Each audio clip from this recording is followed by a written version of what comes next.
나누기 전에 찬송가 하나를 같이 부르려고 합니다. 내 평생에 가는 길인데요. 네, 제가 음을 잘 못 잡으니까 한두 분만 도와주시면 좋겠습니다. 통합 찬송가로는 470장으로 되어 있고요. 아마 새 찬송으로는 413장으로 되어 있을 것 같습니다. 1절만 같이 불러보도록 하겠습니다.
같이 불렀습니다.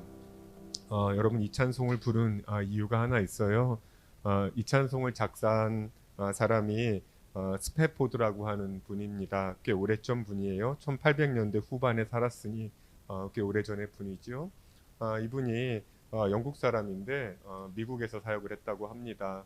이렇게 사업을 일으켜서 그걸로 무디 선교회를 정말 열심으로 도왔던 동역자라고 합니다.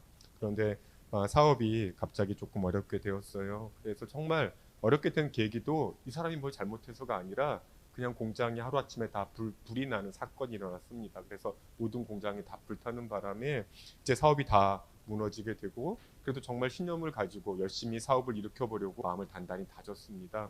그래서 아무래도 이제 조금 어려운 환경에서 열심히 노력을 해야 되니 가족들이 너무 힘들 것 같아서 아내와 세 딸을 영국에 원래 집이었으니까 영국으로 보내고 자신은 미국에 남아서 이제 사업을 일으키려고 이제 아내와 세 딸을 이제 배에 타서 보냅니다. 그런데 이 배가 대서양을 건너다가 뱃길이 이렇게 부딪히는 사고가 일어나게 됩니다. 그래서 저격선이 침몰을 하죠. 그래서 대부분의 사람이 다 죽고 226명이 죽었다고 합니다. 그리고 나머지 47명만 구조가 되었는데 그 와중에 세 딸은 다 죽고 아내만 겨우겨우 살아남게 됩니다. 옛날이었으니까 지금처럼 뭐 셀폰 이런 거 없었잖아요. 그러니까 전보를 받고 이제 그 소식을 접하게 됩니다. 그래서 영국으로 이제 급하게 건너가는 배를 탑니다. 근데 항로가 똑같을 테니까 사건이 일어난 그 바다 해역을 이제 지나게 됩니다. 여러분 뭐 금방 짐작할 수 있겠지만 그 바다 바로 그 해역에서 자신을 너무 사랑하는 세 딸이 바다에 빠져 죽게 되는 것들을 보게 되는 거죠. 그것을 되새기게 되는 겁니다. 정말 마음이 무너지고 뭐라 헤아릴 수 없는 그런 마음을 느끼게 됩니다. 근데 앞에도 말씀드렸지만 이분은 사업이 망했거든요. 근데 나쁜 짓 하다 망한 것도 아니고요. 나 혼자 잘못겠다 그러다 망한 것도 아니고요. 정말 하나님의 사역을 내가 열심히 감당하리라. 그리고 내가 물질적인 부분으로 정말 열심히 도우리라라는 마음으로 최선을 다했던 사업이 망해서 겨우겨우 그것들을 어떻게 좀 일으켜서 나에게 맡겨진 사명을 다할까 하는 그 와중에 세 딸마저 죽은 그 현장을 이제 지나가고 있는 겁니다. 온 마음이 다 무너졌지요. 밤새도록 기도합니다. 하나님, 제가 사업을 망한 것 견딜 수 있습니다. 그런데 제 너무나 사랑하는 세 딸이 바로 이 현장에서 죽은 이 현장을 지나는 것은 저한테는 견딜 수 없는 고통입니다. 하나님, 저를 해결할 수 있는 방법이 제게는 없습니다라는 그런 정말 마음 아픈 기도를 밤새도록 그 배 밑에서 하게 됩니다. 당연히 잠이 안 왔겠지요. 밤새도록 하나님께 기도하고 또 울부짖습니다. 밤이 다 지나고 새벽이 될 쯤에 하나님께서 이 스패포드의 마음에 주신 말씀이 우리 잘 아는 시편 23편 말씀입니다. 내가 사망의 음침한 골짜기를 지날지라도 해를 두려워하지 않을 것은 주께서 나와 함께 하심이라 라는 말씀이 마음에 새겨지게 됩니다. 또 내 평생에 선하심과 인자하심이 나를 따르리니 내가 여호와의 집에 영원히 거하리라 라는 말씀이 너무나 깊게 들어오는 것들을 경험하게 됩니다.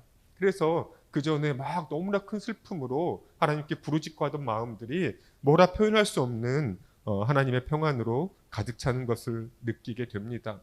그날 아침에 새벽에 하나님께서 주셨던 그 평안한 마음을 잊을 수가 없어서 글로 쓰게 됩니다. 그리고 그 글의 가사가 조금 전에 함께 불렀던 그 찬양 가사가 됩니다. 짐작이 되십니까? 내 평생에 가는 길 순탄하여 늘 잔잔한 강 같든지 큰 풍파로 두렵고 어렵든지 나의 영혼은 늘 편하다.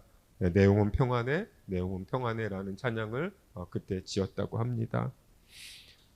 이해할 수 없는 현실 앞에서 스패포드는 하나님 앞에서 무릎 꿇었지요. 그리고 기도하면서 뭐라 표현할 수 없는 하나님의 말씀이 자기 중심에 들어오는 것들을 느끼게 됩니다. 그리고 그 하나님의 말씀 때문에 하나님 주시는 평안 때문에 상상할 수 없는 그런 평안을 누리게 됩니다. 누가 생각해도 결코 그럴 수 없는 상황에서 하나님의 평안을 선포하게 되고 이런 마음에 있는 찬양 가사를 우리가 지금도 부르고 있는 은혜를 누리고 있지요.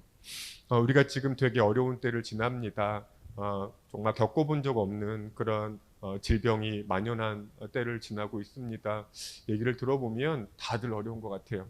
여러분들 청년이니까 여러분의 부모 세대들은 재정적으로 굉장히 어려운 시기를 겪어가게 있고 아마 우리 밀청 부모님들 중에서도 어느 분들은 당장 어떤 경제적인 타격을 많이 받았을 것 같습니다. 여러분이 막 취업을 준비하고 있는데 취업이 문은 다 닫히고 있고요. 또 영적으로 교제하려고 하니 어떤 질병을 막아야 한다는 것 때문에 영적인 교제도 잘 나누지 못하고 마음의 답답함도 크고 또 마스크만 답답한 게 아니라 우리 마음의 영적인 답답함이 우리를 더 짓누르는 그런 때를 우리가 지나고 있는 것 같습니다. 이럴 때 우리가 어떻게 할까? 어떻게 반응해야 할 것인가를 한번 생각해 보게 됩니다. 그래서 오늘 나눴던 말씀이 골로새서 말씀과 빌립보서 말씀입니다. 골로새서 말씀에 그리스도의 평강이 너희 마음을 주장하게 하라라고 권면합니다. 빌립보서 말씀 우리가 잘 아는 것처럼 너희 구할 것을 감사함으로 아뢰면 세상이 상상할 수도 없는 그 평안이 우리의 마음과 생각을 지키신다라고 이야기합니다. 골로새서 말씀과 빌립보서 말씀을 보면서 한 가지 발견하게 되는 되게 중요한 핵심이 있는 것 같습니다. 그 핵심이 이 찬양 가사를 썼던 스패포드에게도 똑같이 적용되었던 그런 핵심인 것 같습니다. 어려움을 이기는 평안을 주시는 분은 오직 주님이시다. 주님만이 우리에게 그런 평안을 주실 수 있고 그 시간을 건너갈 수 있는 영적인 힘을 주신다라는 겁니다. 세상이 줄 수 없다, 사람이 줄 수 없다, 또는 나의 스스로의 힘으로는 결코 가질 수 없다라는 것을 이 말씀에서 분명하게 이야기하고 있습니다. 하나님의 평안을 얻을 수 있는 유일한 길은 오직 하나님께서 말씀하고 계십니다. 내가 준다. 내가 너희 안에 거하면 내가 너희에게 줄 것이다 라는 말씀을 하나님께서 분명하게 하고 계신 것입니다.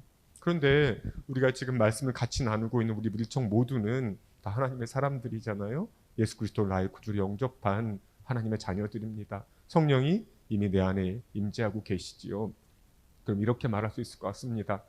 하나님이 이미 성령으로 내 안에 함께하고 계십니다. 이미 함께하고 계신데 왜 나는 평안하지 않습니까? 왜 나는 계속 끊임없이 뭔가 부딪혀오는 여러 가지 상황 속에서 마음이 어렵고 힘들고 뭔가 이상한 반응들을 하게 되는 그런 상황들을 겪게 되는 것입니까? 라는 질문을 해보게 되고 또 우리 마음속에 그런 답답함도 조금은 있는 것 같습니다.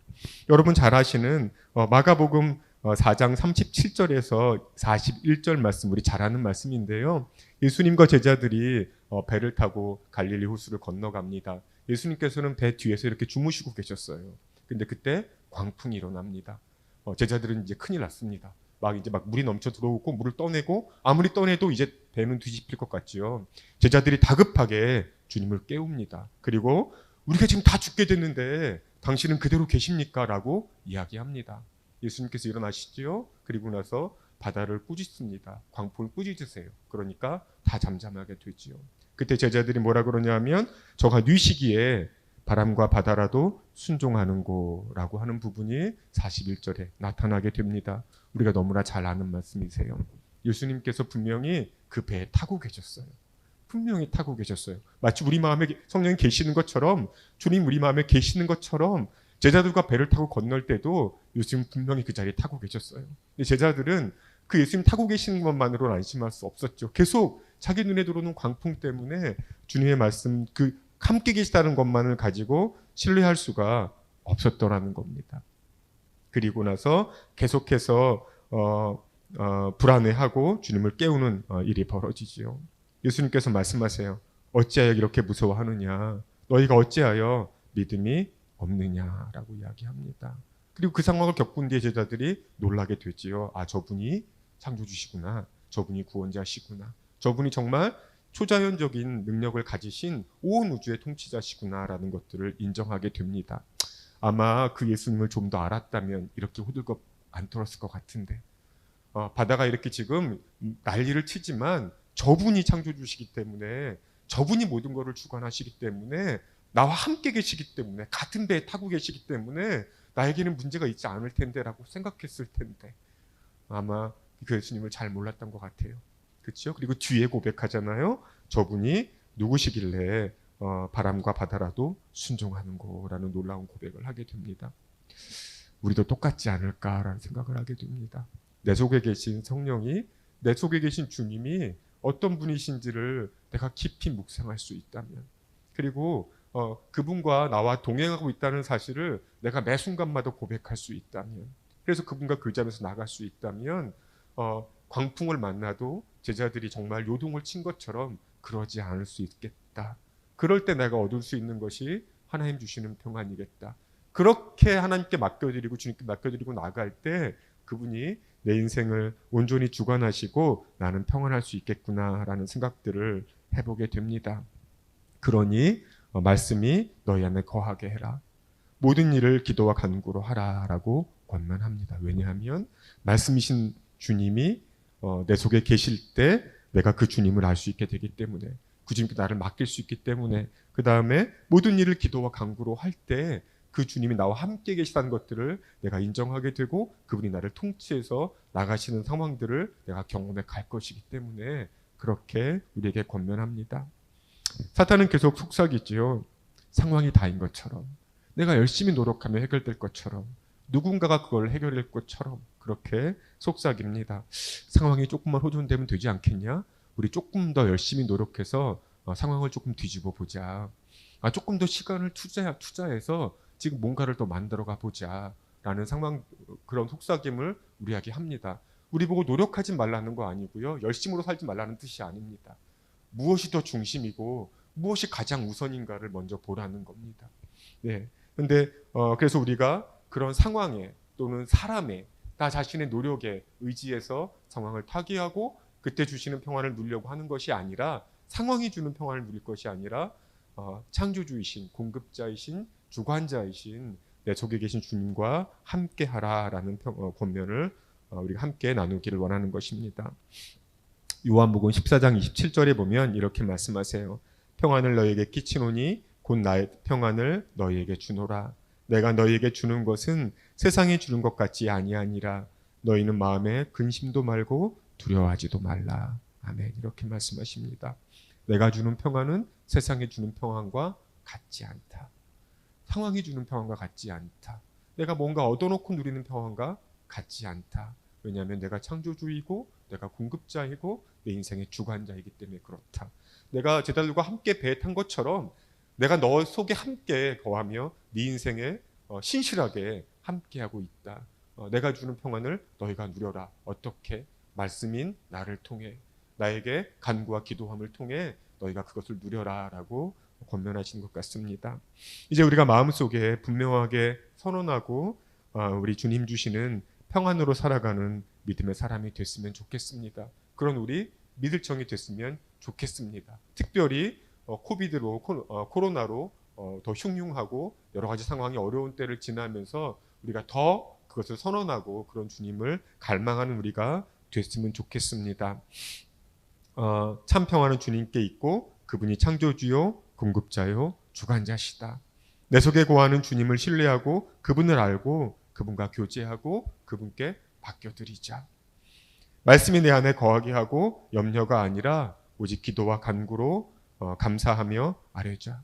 주님은 인생의 주관자요 공급자이시며 온 우주의 창조주이시다 라는 것들을 우리가 선언하며 살아갔으면 좋겠습니다. 우리가 늘 외치는 것처럼 시선을 주님께 드렸으면 좋겠습니다. 내 생각이 아니고 문제가 아니고 주님께 내 시선을 드리고 내 속에 긴 주님과 동행하시는 우리가 되었으면 좋겠습니다. 마지막으로 빌립보서 4장 6절에서 7절 말씀을 읽고 마치도록 하겠습니다. 아무것도 염려하지 말고 오직 모든 일에 기도와 간구로 너희 구할 것을 감사함으로 하나님께 아뢰라. 그리하면 모든 지각에 뛰어난 하나님의 평강이 그리스도 예수 안에서 너희 마음과 생각을 지키시리라. 아멘.